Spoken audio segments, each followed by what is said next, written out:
देश में हर शहर की हम खबर चलाते हैं, हर जगह कुछ ना कुछ होता है और इस दिन झारखंड में सबसे बड़ी खबर जो चल रही है वो ये है कि हिमांशु हत्याकांड। इन दिनों हिमांशु हत्याकांड को लेकर जमशेदपुर का माहौल लगातार गर्माता जा रहा है। अब इस मामले में राजनीतिक बयानबाजी तेज हो गई है। पूर्व मुख्यमंत्री रघुवर दास ने घटना का विरोध करते हुए 3 जुलाई को जमशेदपुर बंद करने का ऐलान कर दिया। इसी बीच जमशेदपुर पश्चिम के विधायक सरयू राय की ओर से भी बुधवार शाम को एक बैठक बुलाई जानी थी, लेकिन निषेधाज्ञा लागू होने के कारण स्थगित हो गई। अब झारखंड के पूर्व मुख्यमंत्री रघुवर दास आदित्यपुर गांव खुद पहुंचे थे। उन्होंने शोकाकुल परिजनों से मुलाकात की, उन लोगों से गहरी संवेदना भी व्यक्त की और ये भी कह दिया है कि हम पूरी कोशिश करेंगे कि न्याय मिले। उन्होंने क्या कुछ कहा, उन्होंने साफ तौर पे कहा है कि प्रशासनिक कार्रवाई और मुख्यमंत्री हेमंत सोरेन ने जो ऐलान दिए, जो निर्देश किए हैं, वो बहुत ही ज्यादा सराहनीय है। दोषियों के खिलाफ कार्रवाई होनी चाहिए थी, जो कि हुई, एक सकारात्मक संकेत है। दरअसल मुख्यमंत्री हेमंत सोरेन ने जमशेदपुर के एसएसपी और सरायकेला खरसावां के एसपी को उनके पदों से हटाकर पुलिस हेडक्वार्टर में शिफ्ट कर दिया।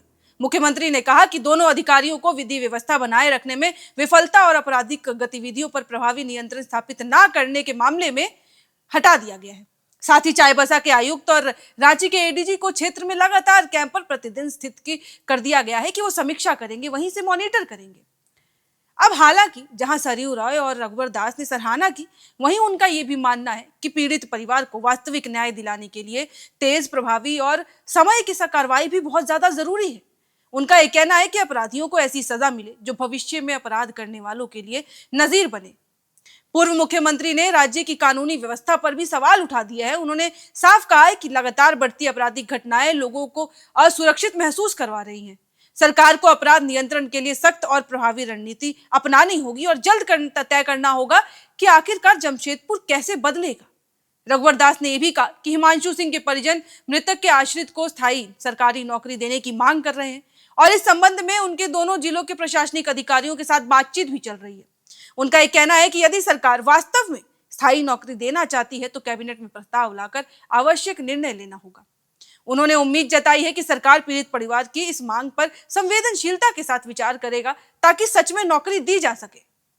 अब इस बीच प्रशासन की ओर से भी अनुबंध आधारित नौकरी का प्रस्ताव लेकर अधिकारियों की टीम परिजनों के पास पहुंची, लेकिन परिवार और समर्थकों ने इसे सिरे खारिज कर दिया। उन्होंने कहा ऐसा कुछ नहीं हुआ। उनका स्पष्ट कहना है कि उन्हें केवल स्थायी सरकारी नौकरी ही चाहिए और सभी आरोपियों की तत्काल गिरफ्तारी और अन्य लंबित मांगों पर भी लिखित आश्वासन चाहिए हमें कि आगे कार्रवाई होगी। फिलहाल अब मामले में गतिरोध बरकरार है। प्रशासन लगातार परिजनों और समर्थकों से बात कर रहा है, समाधान निकालने की कोशिश कर रहा है। वहीं शहर के अगर हम पूरी ओर देखा जाए तो जो भी सामाजिक संगठन है, जनप्रतिनिधि जो है, वो भी मिलकर बात कर रहे हैं, रास्ता निकालने की कोशिश कर रहे हैं जिससे पीड़ित परिवार को न्याय मिले और क्षेत्र में शांति बनी रहे। अब वहीं ये पुलिस का पक्ष था, सरकार राजनीतिक बयानबाजी थी, लेकिन मृतक हिमांशु सिंह के परिजनों ने अपने रुख को और सख्त कर दिया है। उन्होंने साफ कर दिया है कि उन्हें न्याय चाहिए, नहीं तो आंदोलन जारी रहेगा। परिजनों की मांग है कि मृतक की पत्नी को सरकारी नौकरी दी जाए, हत्याकांड में शामिल सभी दोषियों के विरुद्ध कठोर कार्रवाई की जाए और पूरे मामले की निष्पक्ष जांच भी की जाए। परिजनों ने आरोप लगाया है कि उनकी सहमति के बिना जबरन पोस्टमार्टम तो कराया गया, जिसका उन्होंने कड़ा विरोध तभी भी किया था, अब भी हम करेंगे। उन्होंने शव लेने से लेकिन इनकार कर दिया है। परिवार का कहना है कि जब तक उनकी सभी मांगे पूरी नहीं होंगी, जब तक न्याय नहीं मिलेगा, तब तक हम शव स्वीकार ही नहीं करेंगे, अंतिम संस्कार ही नहीं करेंगे। अब पूरे मामले की अगर मैं बात करूं तो पूरा मामला क्या है, एक बार हम पीछे आते हैं। मामला शनिवार रात का है। हिमांशु और उसके दोस्त प्रत्युष दोनों ही डबल डाउन क्लब के बाहर थे। इसी दौरान किसी बातचीत को लेकर कंट्रोवर्सी विवाद शुरू हुआ, जिसे छुड़ाने के लिए दोनों दोस्त आगे बढ़ते हैं, जिसके बाद देखते ही देखते स्थिति इतनी ज्यादा खराब हो जाती है कि उन्हें ही बाहर फेंक दिया जाता है। बार के अंदर हुए मारपीट के बाद हिमांशु और प्रत्युष के बाहर निकलते ही उनके ऊपर लाठीचार्ज, उनको मारना शुरू किया जाता है। और यहां तक कि अब हैरानी आप समझेंगे कि इस बीच वहां पीसीआर मौजूद होती है, यानी पुलिस। वो उस गाड़ी में जाते हैं, लेकिन वहां से उन्हें घसीट के निकाल कर इतनी बुरी तरीके से मारा जाता है कि नौबत ऐसी आई कि किसी ने इस बीच चाकू भी घोंप दिया। वहीं हिमांशु की तो इतनी हालत खराब थी कि उसको अस्पताल टीएमएच अस्पताल भर्ती कराया गया, जहां इलाज के दौरान उनकी मृत्यु हो गई। वहीं दूसरा जो साथी है प्रत्युष, उसको रेफर किया गया कोलकाता और अभी भी उसकी हालत इतनी गंभीर है कि लगातार ऐसा कहा जा रहा है कि वो बच पाएंगे, नहीं बच पाएंगे। ये वाली स्थिति है, स्थिति इतनी ज्यादा गंभीर हो रखी है। यहां तक कि खबर बीच में ये भी आई कि उनकी मौत हो चुकी है, लेकिन इस बात की आधिकारिक पुष्टि नहीं हुई है, इस बात की कंफर्मेशन अभी नहीं हुई है। लेकिन हालात बेहद ही गंभीर हैं और उनकी हालत अभी उधर कोलकाता में उनका इलाज जो है अभी भी जारी है। यानी एक की मृत्यु हो गई और एक अपनी जिंदगी के लिए लड़ रहा है। और इन सब में अब आप एक सवाल सीधा सा करूंगी, शायद आप समझ पाएंगे। बिहार में इन दिनों भरत तिवारी का केस चल रहा है। उस मामले में पुलिस जो है वो सवालों के घेरे में है, कटघरे में है। क्यों? क्योंकि उन्होंने भरत तिवारी का इनकाउंटर कर दिया। सवाल ये था कि जब किसी ने सरेंडर ही कर दिया हो तो आखिरकार पुलिस को इतनी क्या जरूरत पड़ गई कि उसने एक निहत्थे इंसान को, सरेंडर करते हुए इंसान को इनकाउंटर के नाम पे मार दिया।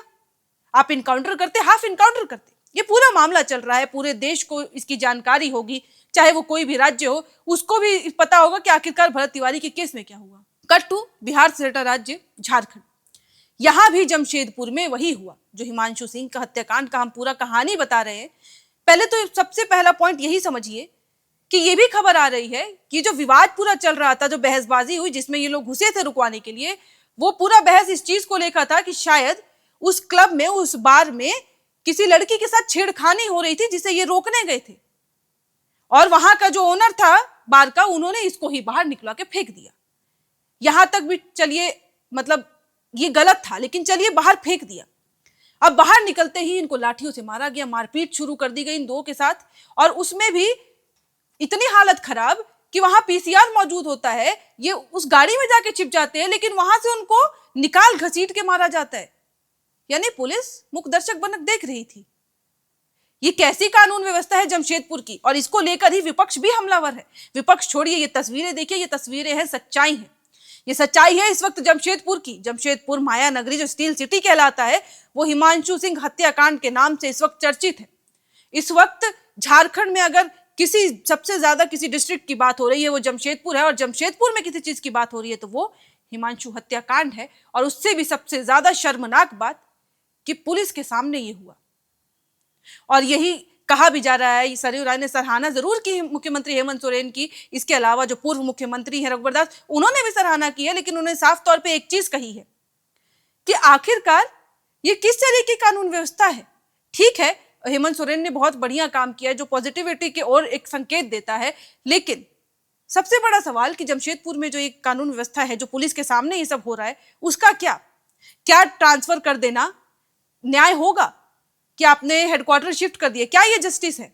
इसी बीच मैं आगे बढ़ूं, एक बार प्रदेश अध्यक्ष, भाजपा प्रदेश अध्यक्ष आदित्य साहू ने इस पूरे मामले में कहा है, क्योंकि उन्होंने भी इस पूरे मामले का विरोध किया है, उन्होंने भी इस पे आपत्ति जताई है, जमशेदपुर की कानून व्यवस्था पे उन्होंने भी सवाल खड़े किए हैं। एक बार सुनिएगा कि वो क्या कहते हैं। लगता है कि झारखंड प्रदेश की, झारखंड अलग राज्य हुआ था, इस सोच और सपने के साथ नहीं किया गया था कि पुलिस के पदाधिकारी मार्गदर्शक बने रहे और अपराधी किसी युवा का पुलिस के सामने दौड़ा कर और उनकी गाड़ियों से घसीट कर और गाड़ियों में घुस करके बेरहमी के साथ चापर के द्वारा हत्या करता हुआ दिखाई पड़ा। मित्रों, जिस प्रकार से जमशेदपुर में घटना घटी है परसों रात में, मुझे लगता है कि जो हम लोग बार बार बोलते थे कि इस राज्य में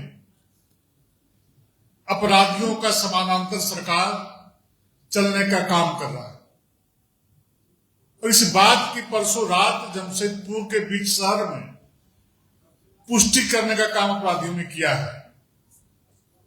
जिस प्रकार से वीडियो में जो दिखाई पड़ रहा है कि एक जुए साथी को, जो करनी सेना का सदस्य है, किस प्रकार से अपराधी उसको बेखौफ होकर के दौड़ा करके उनकी हत्या करने का काम कर रहे हैं। उस वीडियो को जब गहराई से देखेंगे तो आपका शरीर का एक एक रोआ कांप जाएगा। दौड़ते दौड़ते जब परेशान हो गया तो पुलिस की गाड़ी में जाके घुस गया वो बच्चा, और पुलिस वहां पर खड़ी है, लेकिन पुलिस वहां पर कोई कार्रवाई नहीं कर रही है। पुलिस के सामने अपराधी नंगा नाच करने का काम कर रहे हैं, पुलिस के सामने उस युवा की हत्या करने का काम करने का काज कर रहे हैं।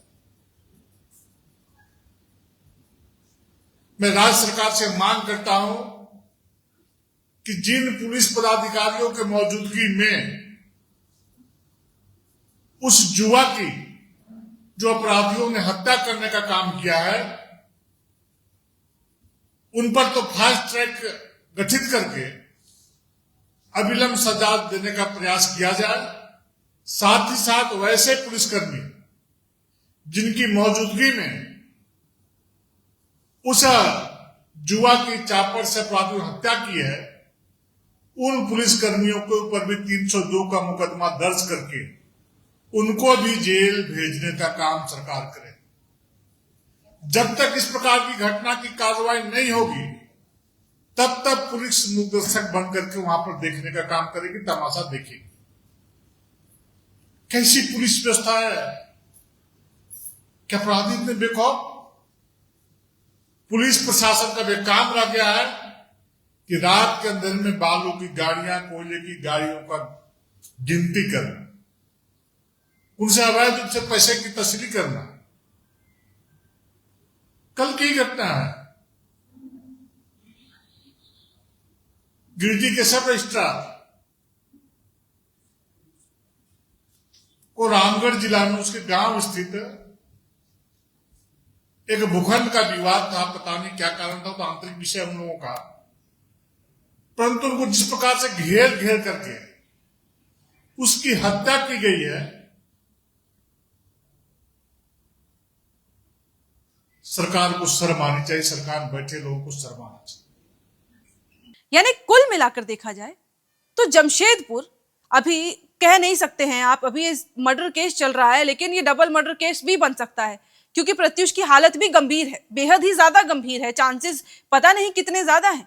उसी बीच में अब जमशेदपुर अपनी कानून व्यवस्था को लेकर चर्चा में आ चुका है। हालांकि अब मुख्यमंत्री ने ऑफिसर्स को यह आदेश दे दिया है कि वो एडीजी को कि वो बैठ के मॉनिटर करे जमशेदपुर की जो स्थिति है, लेकिन परिजन मानने को तैयार नहीं है। परिजनों ने साफ कर दिया है कि हम शव को स्वीकार नहीं करेंगे जब तक, मां कहती है कि मेरे बेटे को जब तक न्याय नहीं मिलेगा हम यूं ही बैठे रहेंगे। बीवी कहती है कि जब तक मेरे पति को न्याय नहीं मिलेगा हम यूं ही बैठे रहेंगे। यानी पूरा जो परिवार है, परिजन है, वो शोक में है, आंखों से आंसू बह रहे हैं, लेकिन न्याय की मांग कम नहीं हो रही है।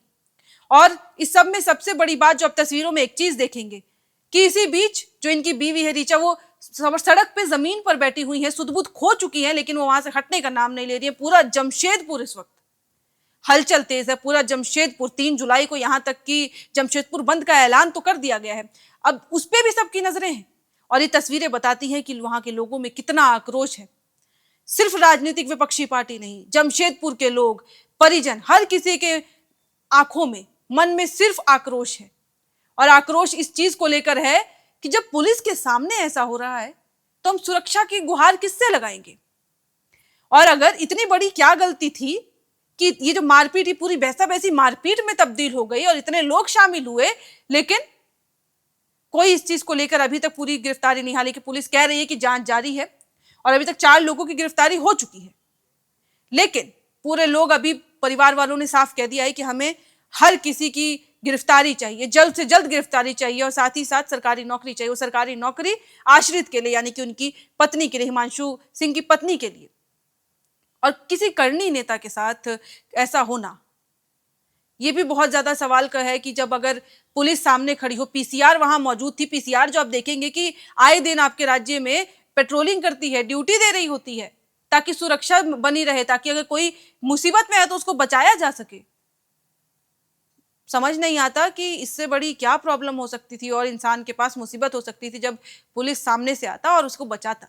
लेकिन यहाँ तो ऐसा लग रहा था कि मूवी चल रही है और पुलिस खड़े खड़े बस देख रहे थे, और एक इंसान ने अपनी जान गंवा दी। और इस वक्त ये तस्वीरें, जमशेदपुर सिर्फ न्याय की गुहार कर रहा है, हिमांशु सिंह की न्याय की मांग कर रहा है।